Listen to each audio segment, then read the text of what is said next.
man has opened fire after he saw another man lurking outside his home and peering into his 17-year-old daughter's window. The incident occurred at around 10:30 p.m. on the 14th of September at the Oaks at La Cantera Apartments in San Antonio, Texas. The man told officers that his daughter saw someone staring at her through a bedroom window. He then went outside and confronted the man, who then took out a knife and lunged at him. The father then pulled a gun out and shot towards the suspect several times, and the pervert fled the scene. The police do not believe the suspect was hit. The peeping Tom is described as being in his 30s with a beard. The police are continuing to investigate the matter. A woman has been killed in a domestic-related shooting hours before a suspect was found dead in his living room in what police have reported as a murder-suicide. At around 1:30 p.m. on the 17th of September, the authorities responded to a property located in the 7600 block of Capstone Ridge in San Antonio, Texas, on a report of a shooting. When officers arrived, they found a 41-year-old dead woman in the backyard of her home with a gunshot wound to her head. The authorities said they obtained security footage from neighbours showing at least part of the attack, with gunshots heard, and a vehicle was captured leaving the scene. Deputies were able to get a description of the suspect's vehicle and identified the suspect as a 42-year-old man. The authorities said that the man had been romantically involved with the woman for 7 years, but that was in the process of ending, and they were living at separate addresses. Officers went to the man's address in the 4800 block of Camas, where they saw a vehicle matching the description of the one seen leaving the woman's home. The SWAT team arrived at the suspect's residence, attempting to communicate with the suspect for 2 hours through loudspeakers, but made no progress. Once an arrest warrant was issued for the suspect, the SWAT team used a robot camera to enter the suspect's residence through the garage. Once inside, the camera showed the man's body in the living room, dead from an apparent self-inflicted gunshot wound. The names of the man and woman have not yet been released. The authorities said that this is an ongoing and active investigation of domestic violence.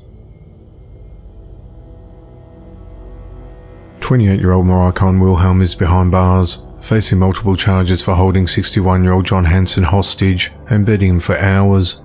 On the 7th of September, officers responded to an apartment located in the 500 block of 4th Street in Mishawaka, Indiana, and found John naked, beaten and wearing a ball gag. The man told officers he received a concerning text message at 2 a.m. from Mariah, who's said to be an acquaintance. He feared for her safety and the safety of a 5-month-old son, so he went over to her apartment. He told police that when he arrived, Mariah got angry with him and started hitting him over the head with a frying pan. She then contacted a friend who came over to the apartment. The two tied the man up in a rope, chain and hand restraints, then forced a ball gag in his mouth. They beat the man for several hours using a broom and frying pan. They then held a gun to his head and ordered him to make a call about a property sale he'd been working on, and ordered him to tell the buyer to make a $17,000 check out to her. The following day, they left the man alone in her apartment, taking his keys, phone, and a 5-month-old baby, while going out to collect the check. He managed to free himself from the restraints, and he alerted nearby neighbours who found the man. He was taken to the hospital with a broken arm and several broken ribs. He also had 2 black eyes, blood on his face, and marks on his wrists and ankles from the restraints. Police searched Mariah's apartment and found bloodstains in several areas, as well as black hand restraints, a blue rope and a chain nearby. Investigators found a clump of hair consistent with a man's hair and several small baggies containing meth.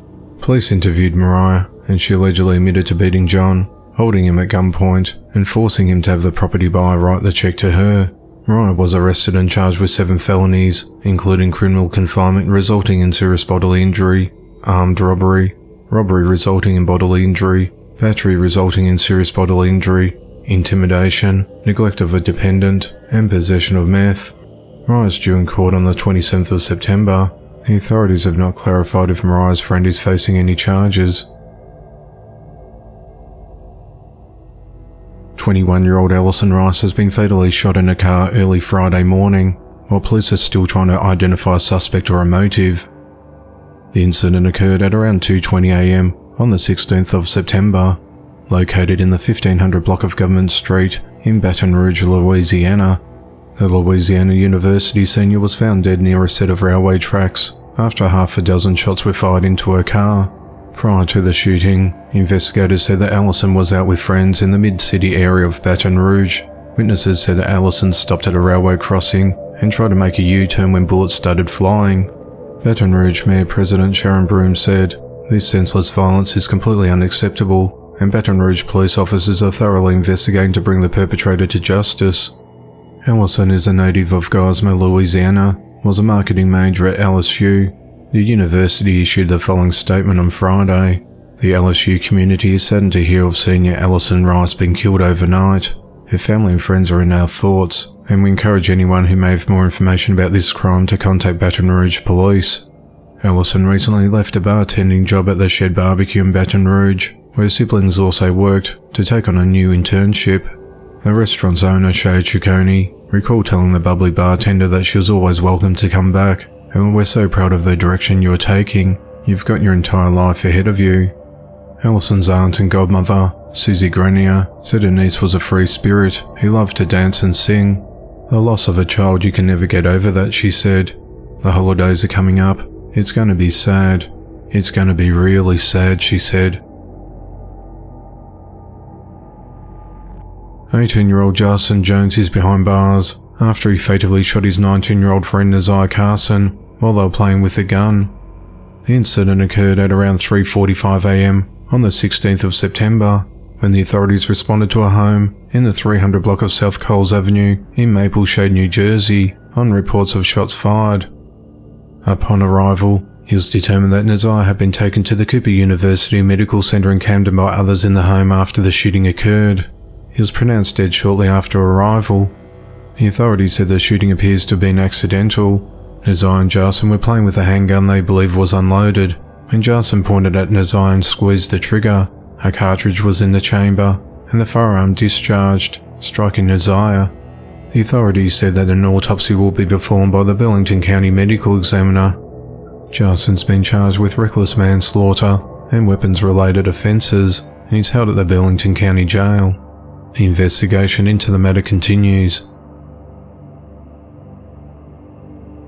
30-year-old Christina Adams is behind bars after allegedly stabbing her roommates after being upset about being asked to leave the house.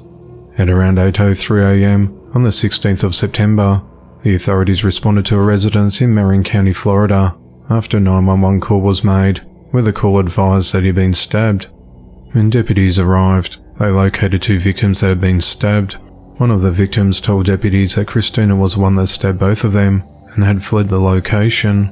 Officers were able to locate Christina not far from the crime scene, and she was taken into custody. While interviewed by detectives, she denied any involvement, but later said she was angry about being asked to leave the home that she shared with the victims. Christina said she retrieved a large knife and then attacked both victims, stabbing them multiple times. She said after that she believed they were dead, so she attempted to destroy the evidence and left the location. She changed her clothes and went shopping. On the way back from shopping, deputies located her driving back towards the incident location. Kristen has been charged with 2 counts of attempted murder and tampering with evidence. She's been held at the Marin County Jail without bond.